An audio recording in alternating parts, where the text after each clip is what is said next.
Hello everyone, I welcome you all once again to my education channel Prabhav Education Hub, and in this video we are going to cover the second part of National Human Rights Commission. In fact, this will be the last part of this chapter. This is chapter 55th of Indian Polity series, the series which I have started, and for this I have taken reference from the Lakshmikant book. This is a very important one. इससे पहले बता दूं कि सारे chapters बहुत ही important है, तो सारे चैप्टर्स जरूर देख लेना। एंड चैनल पे नए हो तो सब्सक्राइब करके बेल आइकन को प्रेस कर लेना ताकि आपको नोटिफिकेशन मिलता रहे जब भी मैं नई वीडियो को अपलोड करूं। एंड एक और मेरी सीरीज है इंडियन इकोनॉमी की, जहां पे रेफरेंस मैंने रमेश सिंह के बुक से लिया हुआ है। ये सीरीज बहुत ही इंपॉर्टेंट है, बहुत ही हिट सीरीज है। ये पीडीएफ इसका ऑलरेडी अवेलेबल है, तो पीडीएफ आप ले सकते हो ताकि आप कंटिन्यूअसली रिवाइज कर सको, बार बार आपको वीडियो ना देखना पड़े और आप रिवीजन लगातार कर सको। ठीक है, इसका भी, इस सीरीज का भी मैं पीडीएफ लास्ट में आपको प्रोवाइड कर दूंगा जब ये सीरीज पूरी कंप्लीट हो जाएगी। तो पीडीएफ मिलने से आपका क्या है, रिवीजन पार्ट कवर हो जाएगा। एंड यूपीएससी या फिर किसी भी स्टेट सिविल सर्विस की अगर आप तैयारी कर रहे हैं तो वहाँ पर रिवीजन कितना इंपॉर्टेंट है सभी जानते हैं। रिवीजन पर्पस आपका पूरा होना चाहिए, उसके लिए मैं पीडीएफ बना रहा हूँ। ठीक है, तो लास्ट में पीडीएफ दे दूंगा, उसको आप ले लेना। ठीक है, आगे बढ़ते हैं। यहाँ पे इस चैप्टर में बात करेंगे हम लोग वर्किंग ऑफ द कमीशन, कैसे ये कमीशन काम करती है और क्या मोडस ऑपरेंडी है इसका। तो इसका हेडक्वार्टर जो है कमीशन का, हेडक्वार्टर इटसेल्फ दिल्ली में है। ठीक है, नेशनल ह्यूमन राइट कमीशन का हेडक्वार्टर कहाँ है, क्वेश्चन आ सकता है, ये है दिल्ली में। एंड इसके कुछ और भी ऑफिसेस हो सकते हैं, इस्टेब्लिश किए जा सकते हैं इंडिया में, किसी दूसरे जगह पे भी किए जा सकते हैं, रीजनल ऑफिसेस टाइप के। And it has power to regulate its own procedure. तो ऐसा नहीं है कि इसके ऊपर कोई है इसको रेगुलेट करता रहता है, ये अपने प्रोसीजर को खुद ही रेगुलेट कर सकता है। मतलब अपने प्रोसीजर में चेंज, फंक्शंस में चेंज ये खुद ला सकता है।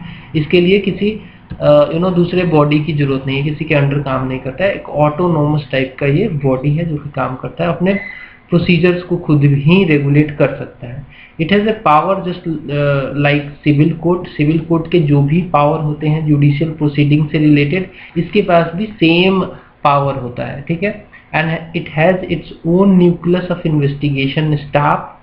इनके खुद के स्टाफ है, ऐसा नहीं है कि किसी दूसरे स्टाफ पे डिपेंडेंट है, बट ये यूटिलाइज कर सकता है सर्विसेज ऑफ एनी ऑफिसर और investing agency of central and state government. तो apart from their own staff, investigating staff, they have power to utilize the services of different officers and different investigation agencies of central and state government। तो ये भी power इसको दिया गया है। इसका काम है इफेक्टिव कोऑपरेशन बना के रखना एनजीओज के साथ जो कि नेशनल ह्यूमन राइट्स के लिए काम कर रही हैं। हमारे कंट्री में बहुत सारी ऐसी एनजीओज हैं। एनजीओ क्या होती हैं, नॉन गवर्नमेंटल ऑर्गेनाइजेशन, जो गवर्नमेंट की ऑर्गेनाइजेशन नहीं होती है बट पब्लिक हित में काम करती हैं। वैसी एनजीओज बहुत सारी हैं जो कि नेशनल ह्यूमन राइट्स के कॉज के लिए काम करती हैं, ह्यूमन राइट्स के लिए काम करती हैं। इनफैक्ट उनके साथ ये कोऑपरेशन बना के रखता है। तो इसका मोडस ऑपरेंडी बहुत ही क्लियर है। It can look into matter with in 1 year of its occurrence. इसका मतलब ये है कि जब भी कोई violation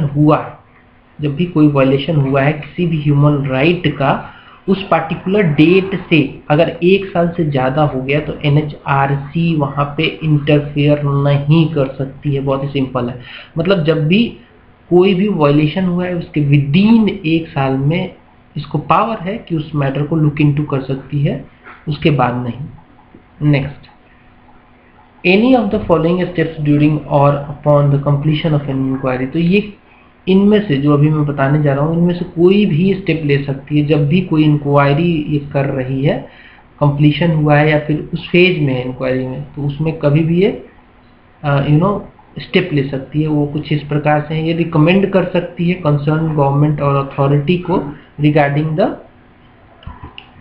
regarding to make payment of compensation और डैमेजेस टू द विक्टिम। तो विक्टिम मान लीजिए कोई है जिसका ह्यूमन राइट का वायलेशन हुआ है, उसको पेमेंट करने का रिकमेंडेशन ये दे सकती है किसी भी कंसर्न गवर्नमेंट या फिर अथॉरिटी जिसके द्वारा ये हुआ है। It can also initiate proceeding for prosecution और any other action against the guilty. तो ये इनिशिएट कर सकती है प्रोसीडिंग्स रिगार्डिंग द प्रोसिक्यूशन, मतलब कि उस पार्टिकुलर जो गिल्टी जो भी वो चाहे सरकार हो सकती है या फिर कोई बंदा हो सकता है, कोई पब्लिक सर्वेंट हो सकता है, जिसकी वजह से किसी पार्टिकुलर विक्टिम का ह्यूमन राइट का वायलेशन हुआ है, उसके अगेंस्ट में कार्रवाई ये इनिशिएट कर सकती है। ठीक है, आगे बढ़ते हैं। मतलब कार्रवाई नहीं कर सकती है एक्चुअली, ये कंसर्न गवर्नमेंट या फिर अथॉरिटी को ये आदेश दे सकती है कि आप इनिशिएट कीजिए, रिकमेंड कर सकती है, आदेश तो नहीं करेंगे, रिकमेंड कर सकती है कि आप अपने पार्टिकुलर पब्लिक सर्वेंट के अगेंस्ट में आप कार्रवाई कीजिए, क्योंकि इसने ये वायलेशन किया है, पार्टिकुलर इस विक्टिम का ह्यूमन राइट का वायलेशन किया है। It can also grant of immediate interim relief to the victim, मतलब ये रिकमेंड कर सकती है। यहाँ पे देखिए इनिशियल में रिकमेंड लिखा हुआ है और इसके बाद ये पॉइंट्स में पढ़ रहा हूँ, तो इसको रिकमेंड के साथ हमेशा कोरिलेट करना, बिकॉज ये पॉइंट मैं यहाँ पे इसलिए बता रहा हूँ क्योंकि नेशनल ह्यूमन राइट कमीशन के पास खुद से एक्शन लेने का पावर नहीं है।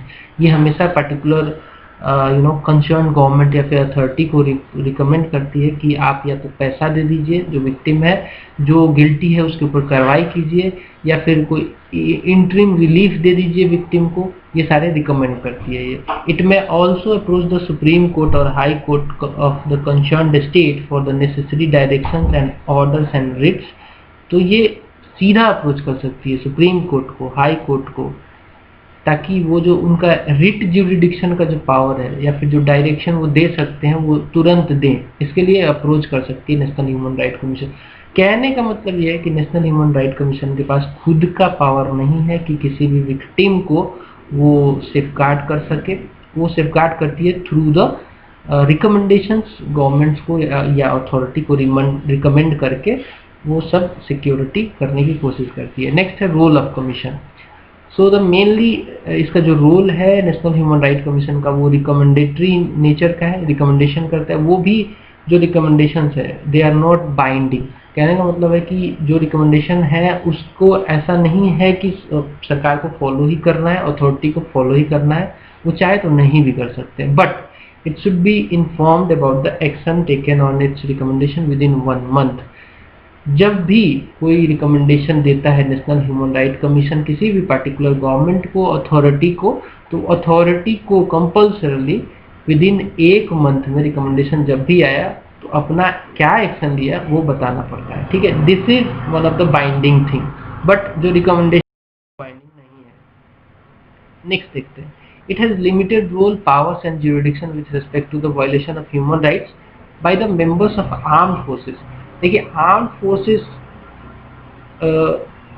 जो हैं वो कई बार उनको स्पेशल पावर दिया जाता है, जिसको कहते हैं आर्म्ड फोर्स। आप का नाम सुना होगा, Armed Forces Special Powers Act, AFSPA का नाम सुना होगा। ये क्या होता है कि कई सारे एरिया जैसे होते हैं जो डिस्टर्ब रहते हैं, जैसे कि J&K एक ऐसा एरिया था जहाँ पे डिस्टर्बेंस ज़्यादा थी, नॉर्थ ईस्ट एक ऐसा एरिया था वहाँ पे डिस्टर्बेंस ज़्यादा थी, तो वहाँ पे आर्म फोर्सेस को स्पेशल पावर दिया जाता है। वो किसी को कभी भी गिरफ्तार कर सकते हैं, किसी की कई बार पिटाई भी हो जाती है, तो उसमें होता क्या है, ह्यूमन राइट का वायलेशन हो जाता है। उस केस में नेशनल ह्यूमन राइट कमीशन के पास क्या सेम पावर है? तो नहीं है। आर्म फोर्सेस के रिगार्डिंग इसका पावर लिमिटेड हो जाता है, इसका जो जुरिडिक्शन है वो बहुत कम हो जाता है। नेक्स्ट है central government should inform the commission of the action taken on recommendation with in 3 months। जब भी कोई रिकमेंडेशन आर्म फोर्सेस से रिलेटेड जो नेशनल ह्यूमन राइट कमीशन है देती है सेंट्रल गवर्नमेंट को, वहाँ पे 1 month के विद इन में एक्शन नहीं बताना होता है। यहाँ पे जो टाइम है वो बढ़ जाता है, 3 months का हो जाता है। मतलब कि देखिए नॉर्मल केस में 1 month के अंदर ही बताना पड़ता है सरकार को कि इस रिकमेंडेशन पे ये एक्शन हुआ, लेकिन जब भी कोई मामला फंसता है आर्म फोर्सेस के द्वारा कोई वायलेशन हुआ है, वहाँ पे रिकमेंडेशन NHRC का आया तो वहाँ पे 3 month का टाइम दिया गया। मतलब अगेन यहाँ पे जो पावर है नेशनल ह्यूमन राइट कमीशन का वो थोड़ा कम दिखता है, कम होता ही है इनफैक्ट। ठीक है, नेक्स्ट इनका जो रिपोर्ट है ये एनुअल रिपोर्ट सबमिट करती हैं सेंट्रल गवर्नमेंट को। एनुअल रिपोर्ट इनका या फिर special report central government and state government concern को भेजा जाता है। उस रिपोर्ट को पर्टिकुलर अगर सेंट्रल गवर्नमेंट है तो उसको दोनों हाउसेस में रखना पड़ता है along with A memorandum. Memorandum से मतलब ये है कि जो भी recommendation national human right commission ने दिया, नेशनल ह्यूमन राइट कमीशन ने जो भी रिकमेंडेशन दिया क्या उसका उस पर एक्शन हुआ, नहीं हुआ तो एक्शन क्यों नहीं हुआ, ये लिखित में देना पड़ता है, सरकार को रखना पड़ता है पार्लियामेंट के सामने, ठीक है। तो इस वजह से कई बार सरकारें डर जाती हैं कि नहीं नहीं यार, नेशनल ह्यूमन राइट कमीशन ने ये रिकमेंडेशन दिया है तो एक्शन लेना चाहिए, नहीं लिया तो रीजन देना पड़ेगा, ठीक है। तो ये एक पॉइंट इंपॉर्टेंट है। स्टेट गवर्नमेंट का अगर मान लीजिए कोई रिपोर्ट है, उसको किसी पर्टिकुलर स्टेट में वायलेशन हुआ है और नेशनल ह्यूमन राइट कमीशन ने रिकमेंडेशन दिया था, तो उस पर एक्शन हुआ कि नहीं, वो भी अगेन विथ मेमोरेंडम उनको अपने लेजिस्लेचर में रखना पड़ता है। आगे बढ़ेंगे। नेक्स्ट पॉइंट है परफॉर्मेंस ऑफ कमीशन। तो कैसा रहा है परफॉर्मेंस कमीशन का, वो देख लेते हैं। परफॉर्मेंस जानने के लिए हम देखेंगे कि क्या क्या एक्शन अभी तक इसने लिया है। बहुत सारे एक्शंस हैं, मैं आपको बहुत डिटेल में यहाँ पे नहीं, बट मैं आपको जस्ट नेम कर दूंगा कि ये एक्शन लिए है। तो इन्होंने NHRC के वजह से बॉन्डेड लेबर का एवोल्यूशन हुआ है, ये एक बहुत इंपॉर्टेंट एक्ट रहा है, इनका अचीवमेंट रहा है। इनके वजह से functioning of mental hospitals at Ranchi, Agra and Gwalior में सुधार हुआ है। इनके वजह से functioning of the government protection home women के लिए, उसमें काफ़ी सारे रिफॉर्म हुए हैं, स्पेशली आगरा का जो है। राइट टू फूड इन्होंने सिक्योर कराया है। रिव्यू कराया है इन्होंने चाइल्ड मैरिज रिस्ट्रेंट एक्ट 1929 को। राइट ऑफ चिल्ड्रन के लिए काफ़ी इन्होंने अच्छे कदम उठाए हैं, ठीक है, राइट्स ऑफ चिल्ड्रन के लिए। चिल्ड्रन और trafficking in women and children के लिए इनफैक्ट इन्होंने काफ़ी स्पेसिफिक कई बार मुद्दों को उठाया है। Manual for judiciary for gender sensitisation, इसके लिए भी काम किया है। Sensitisation programme on prevention of sex tourism and trafficking, सारे ह्यूमन राइट से रिलेटेड ये मुद्दे हैं जो कि इन्होंने अच्छे से उठाया है और इस पे बहुत सारे करेक्शंस हुए हैं। मैटरनल एनीमिया, कई बार क्या होता है कि जो महिलाएं जो कई मतलब एनीमिया का तो प्रॉब्लम जनरली रहता ही है महिलाओं में, बिकॉज मासिक चक्र उनका आता रहता है। एंड इनफैक्ट ये भी देखा गया है कि ड्यूरिंग प्रेगनेंसी उनको जो रिक्वायर्ड न्यूट्रिशन है वो नहीं मिल पाता। तो इन सब चीज़ों को भी इन्होंने उठाया है। सरकार का क्या आपने कदम लिया, सरकार के इनके रेज्ड पॉइंट्स की वजह से कई बार इनको न्यूट्रिशन की फैसिलिटी, कई सारे जो मुद्दे हैं उनमें सुधार हुआ है। डिस्टिट्यूट वुमेन्स इन वृंदावन, इनके लिए भी इन्होंने एक्शन लिया था। Sexual harassment in work place, harassment of women in passenger train, ये सब आप कई बार देखा होगा आपने जब ट्रेन में ट्रेवल करते हो तो harassment of women is a punishable offence ऐसे करके लिखा रहता है। ये सब मुद्दे नेशनल ह्यूमन राइट्स कमीशन के उठाए हुए हैं, ठीक है। आगे बढ़ते हैं। उसमें पनिशमेंट का प्रोविजन वगैरह का भी आपने शायद डीपली पढ़ा हो तो आपको समझ में आएगा। Manual scavenging, Dalit issues, denotified and nomadic tribes, disabled person, right to health, right to HIV, rights of persons living with HIV/AIDS। तो ये भी एक, ये सब बहुत इंपॉर्टेंट कदम उठाया। अब जैसे ये बीमारी देखिए HIV/AIDS, ये एक ऐसी बीमारी है जिसमें बीमारी की वजह से नहीं, बट जो पेशेंट है वो सोशल आउटकास्ट की वजह से जल्दी से मर जाता है। बीमारी तो ठीक है, बीमारी तो मतलब है, उससे तो मरना ही मरना है, लेकिन उससे पहले ही वो मर जाता है सोशल आउटकास्ट की वजह से। हालांकि ये भी एक जनरल जो बीमारियां होती है उसी की तरह बीमारी है, लेकिन इसमें एक्सेप्टेंस नहीं है। तो ऐसे भी लोगों का कुछ राइट होना चाहिए, उसके लिए भी कई बार ये लोग लड़े हैं, है ना। मेरा मतलब ये है कि यहाँ पे जैसे मैंने बोला कि आप जब भी कहीं किसी भी जगह जाते हो तो आप चीज़ों को, इन्फॉर्मेशंस को ऑब्जर्व करने की कोशिश करो। डिफरेंट आपको सीन्स मिलेंगे, ऑब्जर्वेशंस मिलेंगे। जैसे कि एग्जांपल के तौर पे मैं जब घूमता हूँ कई बार तो देखता हूँ कि सड़क पे कई बच्चे अनाथ टाइप घूमते रहते हैं, वो भीख मांगते रहते हैं। ये सब ऑब्जर्व करने की क्षमता आप में आनी चाहिए। ये सब ऑब्जर्व करोगे तो आपको आंसर राइटिंग में बहुत दुख होता है ऐसा देखने पे, डेफिनेटली होता है, बट ये एक्चुअली सोसाइटल प्रॉब्लम्स है जो कि एक सिविल सर्वेंट को समझ में आनी चाहिए। तो मेरा मतलब ये है कि आप इमीडिएट कोई एक्शन तो नहीं ले सकते। आप क्या कर सकते हैं, मैक्सिमम एक बच्चे को कुछ पैसा दे सकते हो, इससे ज़्यादा क्या कर सकते हो। बट क्या एक उस दृश्य को देख के तुरंत ही क्या आप सब कुछ सुधार सकते हो, नहीं सुधार सकते। बट आप क्या कर सकते हो, आप उस पोजीशन पे पहुंच सकते हो सिविल सर्विस के द्वारा, ताकि आप कुछ लोगों का सुधार तो कर सको। ऐसे ही यही चाहिए एक सिविल सर्वेंट एस्पायरेंट से। तो आपको देखना है, समझना है, मेरी बात को समझो। जब भी कहीं घूमते हो तो सोसाइटल प्रॉब्लम्स वगैरह को ऑब्जर्व करने की कोशिश करो, ट्राई करो उसमें कुछ इंक्वायरी करो, ट्राई करो उसमें समझने की कोशिश करो, किसी से पूछताछ भी कर सकते हो, ये सब चीज़ें आपको करनी चाहिए। एनीवे आगे बढ़ते हैं।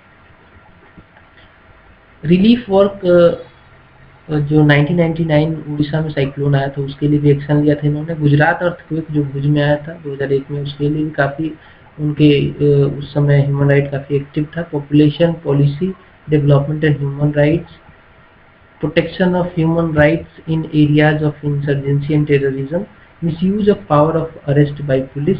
तो आपने कई बार देखा होगा कि पुलिस अरेस्ट कर ले जाती है ऐसे बंदों को भी जो एक्चुअली नहीं अरेस्ट करना चाहिए।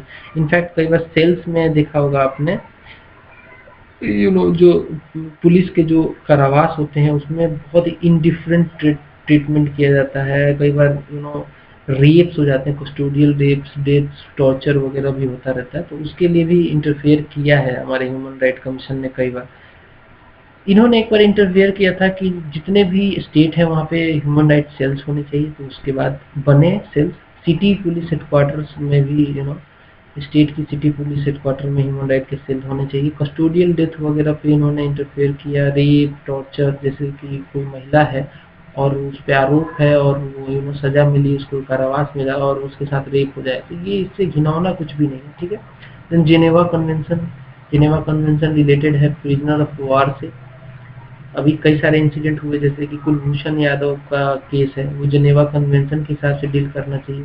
जैसे कि विंग कमांडर अभिनंदन जो कि गिर गए थे चेस करते हुए, पाकिस्तान साइड में गिरे थे, तो जेनेवा कन्वेंशन उस पर लगाया गया था कि उनको ह्यूमन ट्रीटमेंट देना चाहिए। तो ये सारी बातें, ठीक है। नेक्स्ट है adoption of refugee law for country. तो हमारी कंट्री में भी कई सारे रिफ्यूजी आते रहते हैं, लेकिन ये मुद्दा कुछ ऐसा पॉलिटिकल मुद्दा भी बन जाता है कई बार। लेकिन ह्यूमन राइट कमीशन इसमें एक्चुअली उनके राइट्स की बात करती है।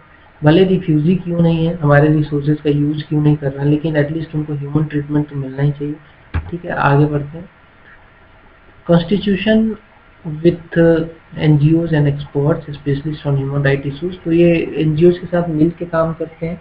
कई सारे एनजीओ ऐसे हैं जो कि ह्यूमन राइट्स के लिए के कॉज के लिए काम कर रही हैं, तो उनके साथ ये कॉन्स्टिट्यूशन अपना बनाते हैं, उनके साथ कोलैबोरेशन होता है नेशनल ह्यूमन राइट्स कमीशन का, उनसे मदद लेते हैं ये लोग कई बार, क्योंकि उनके पास वो ऑलरेडी इसी चीज़ के लिए काम कर रहा है और ये कमीशन भी इसी चीज़ के लिए काम कर रहा है। तो डेफिनेटली दो राही सेम राह पे चल रहे हैं, तो अगर साथ हो जाए तो अच्छा ही है।